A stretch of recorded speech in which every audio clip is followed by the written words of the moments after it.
Hello everybody, welcome to another deck profile, but this time around I'm doing a Vanguard deck profile, so that doesn't mean that my Yu-Gi-Oh! Deck profiles are going anywhere. In fact, I made this channel specifically for all kinds of deck profiles. As you've noticed, I changed the name, and the main channel I'm planning on doing deck discussions, or not deck discussions, but rather just trading card game discussions in the future, and I'll also be streaming on Twitch at twitch.tv/kbeats, so make sure you follow me there if you want to join the streams, and also follow me on my social media. I'm pretty funny. So today we're joined by Hans, and we're doing a deck profile on my Narukami Draconic Kaiser Vermilion the Blood. That's a mouthful. And this is the deck that I've been playing the most IRL for Vanguard, as Narukami is my favorite clan. And I also plan on doing more deck profiles for Vanguard as well as Yu-Gi-Oh! But let's not waste any more time and get straight into the deck. So starting off with our starter, we have the best starter. Don't even think about running any other starter, and that is Spark Kid Dragoon. Pretty simple. When rolled upon, you draw a card, and then if you go second, you get a quick shield. Uh, Not much to say there. And then for marker choice, because we are an Axel deck, I go with Axel 2 just because we are also a piece reliant deck, so we have specific cards that we need to establish our field and get our effects off. So Axel 2 just lets us draw more cards. Which is really nice. And the nice thing about this deck specifically is that you can generate two markers every single turn, assuming that you have every piece, at least on your first grade 3 ride. If everything went according to plan, you have two markers, so that's two cards that you just get for basically free. And then a quick shield. But those are cards that are not really part of the deck. Now, so our Vanguard, our main three Vanguard that we want to ride every single turn is Draconic Kaiser Vermilion the Blood. So this guy's really neat. His main effect is that you can put a card from your hand into your soul, and then he gains plus 5,000 power and a drive. And if that card was a Draconic Kaiser Vermilion, specifically the first Draconic Kaiser that we got, not this one, then this card also gains 10,000 power and a crit. So it's a triple drive, 27,000 power, 2 crit Vanguard attack, which is really, really powerful. And his other effect is that you can Soul Blast a Kaiser. In this case, it can be anything. It can be a copy of him, or it can be the Vermilion. And he gains an additional drive, so you can make this a quad drive Vanguard attack, which is really, really good. It means that you're drawing 4 cards. The chances of you seeing triggers is much higher. But the downside is that you take a damage. Now, the reason why taking damage doesn't really matter is that if you're guarding properly, or if your opponent is damage denying, you can always give yourself a damage to work with next turn to at least use his main skill. And that's pretty much it. There's not much more to say about Vermilion. Um, Vermilion the Blood, even. And then we have the other Draconic Kaiser, the Draconic Kaiser Vermilion, the OG. This card's pretty bad. It doesn't really do anything. It's really just a currency card in a name. You search it out to your hand to then put it into the soul with the blood effect, and just that's pretty much it. You put it into soul, and you soul blast it. It's a grade 3, so you can use your grade 3 searches on it. You have a dedicated searcher on it as well. The only times that you ride this is if you don't have the blood, and you use your Spark Arrow Dragon's effect, or if you need an additional beater and you have a surplus of this card in your hand, and you can just call it. So, yep, that's pretty much it. For the other grade 3 that we run, we have Black Arrow Dragon. This is one of your main beaters. The reason why he's so good is because he gains power while on an additional rearguard circle, and when he attacks, your opponent can't use auto abilities, so that means no PGs. There is an argument to make this a crit deck, as in like in your trigger lineup. Spoilers, I'm using front. Crits are nice because it means that you can put crits on him, and then your opponent can't PG it, so you're eating a lot of cards from him. You're eating a lot of cards from their hand, but I ultimately chose to use front triggers just because I like going wide and attacking my opponent a bunch of times. Moving on to the grade 2s, the most important grade 2 in the deck, our main piece is Spark Arrow Dragon. So if your Vanguard is a Kaiser, you Soul Blast 1, retire him, and then you ride a different Kaiser or another Kaiser in your deck as stand. So basically the way it works, let me get the cards for you just in case you don't know. If this is your Vanguard, you have this, right? You use the effects, retire him, and then you basically take, say for example, the blood, where is he, and then you ride him as stand. So basically, you generate two axle markers, because when you ride on your grade 3 turn, you get a marker, and then when you ride this again, you get another marker. So it helps you build up a little bit of advantage. The other effect is that Spark Arrow Dragon makes it so that when your Draconic Kaiser Vermilion the Blood, I forgot to mention that he attacks your opponent's entire front row, it also binds it. So it means that, if you're playing against a deck, say for example Grand Blue, or any deck that really uses the drop zone, they lose their cards, which is really nice. And also triggers effects on cards that, when you retire your opponent's cards, like Phoenix. Moving on to grade 2's Plasma Catapult Dragon. This card is the main card you want to ride on your grade 2 turn, just because his effect on Vanguard or Rearguard Circle, Counterblast 1, Soul Blast 1, and then you bind something on your opponent's front row, and then if he's on the Vanguard Circle, you draw a card. So that's the main reason why we want to ride him, is because he lets us draw a card if your opponent is calling cards.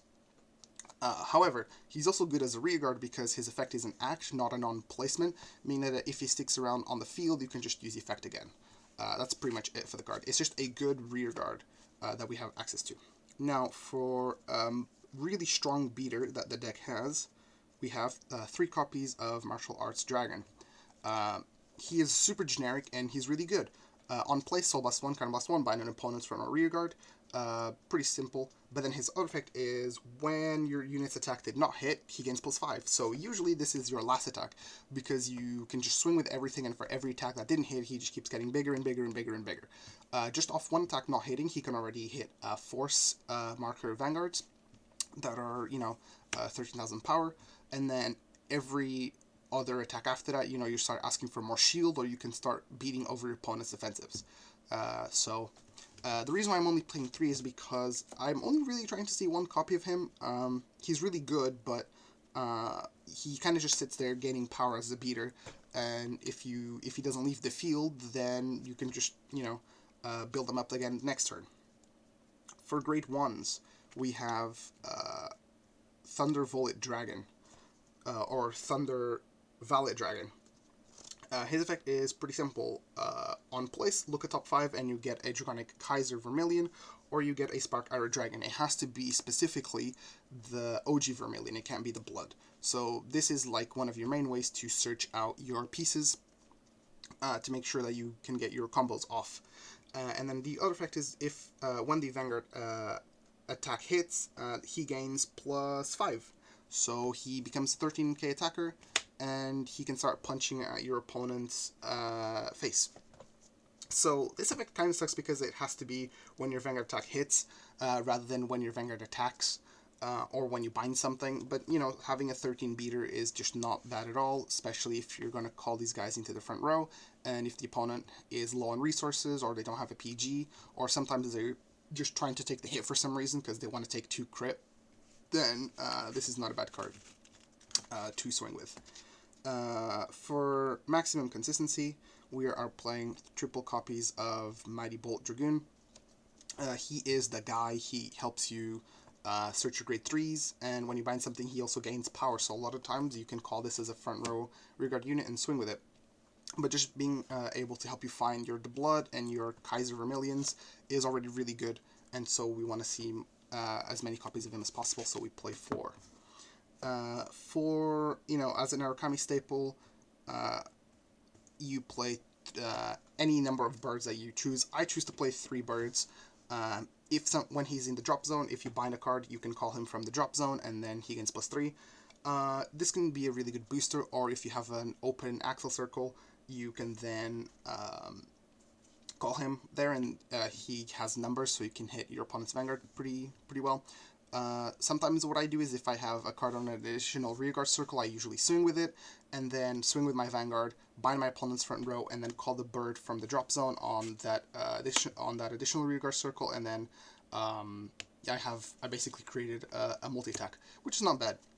Also, for any of your card effects that discard, say for example your Mighty Bolt Dragoon, this is a great discard because you can gain value from it later. So, I tried 4 bird, but it really felt like a lot, and 2 wasn't enough. I think 3 is pretty good because you're just really trying to see 1 copy of it in the mid game, and then any other copy of that is just nice shield and then more value later. And then for the final grid one, I'm playing one Lizard Soldier Riki. I've tried a bunch of different cards in this spot. However, I liked Riki the most just because his effect is really, really nice. When placed, you Soul Blast 1, and you basically swap your opponent's back row with their front row, I believe. Let me double check that. Yeah, you switch all of your opponent's back rows with their front row. So basically, if the opponent is hiding rear guards in the back row because they're trying to get on-place effects, but they're not trying to get their cards bound, Riki basically pulls them forward, and then you can attack all of them with You're the Blood. That's pretty much it. There are other options that you can play. For example, Dragon Dancer Regina. That card is really nice. You put it into the soul and you can give 3 units plus 5k. I've tried that. I actually quite like it. So sometimes I bounce back on my last spot. Say, for example, you can cut another copy of Phoenix and then play 2 of the Regina instead. That's really up to you. But I like my Lizard Soldier Riki. It's pretty nostalgic because it came from the Naoki trial deck, and I just think it looks really cool and has a pretty decent effect. Also, we don't really Soul Blast that much. You know, you do Soul Charge a decent amount with your Vermilion effect, but in the current metagame, games don't last that long, so I don't really find myself missing the Soul. And this is really only like a one-off tech, so it's not like I need it every single turn. It's just really nice in some matchups. For the trigger lineup, like I said, we are a front trigger deck, so we play 6 fronts. This just means that we can see at least like a front when per game usually. And when you drive check it, or when you damage check it, it's not bad to give your front row the damage. To give your front row the power, so it dissuades your opponent from swinging into your rear guards. Other than that, the reason why we go fronts is really just because we're trying to build a big field to take advantage of the 2 markers that we create, and so fronts just give us most value compared to crits, which, you know, crits only really boost 1 unit, and if your opponent PG your Vanguard attack, because a lot of times they're going to, since it's a 2 crit quad drive Vanguard, I find it that drive checking fronts is just best. So for draw triggers, we are running 2 regular draw triggers and then 4 PGs.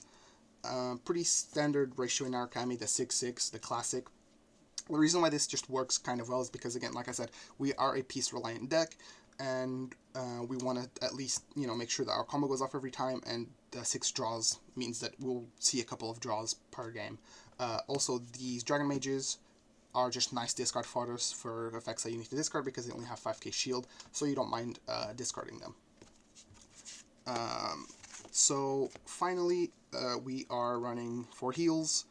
Not much more to say about the heals, they're just 4 heals. However, when Clan Collection rolls around, you will replace these heals for the Heal Guardians, as, you know, it makes it so that if you go second and your opponent is trying to bash your face, at least you can protect yourself and then actually get to play the game. So that was pretty much it for my the Blood deck. If you guys did enjoy this video, don't forget to leave a like, comment, subscribe. Shows me that you want to see more Vanguard deck profiles. I have a couple of more of these on the way. I'm just kind of finalizing some of my builds. I do play all 3 formats between Premium, Standard, and V Premium, so expect to see a mix of format deck profiles. But yeah, that's pretty much it. I'll see you guys later.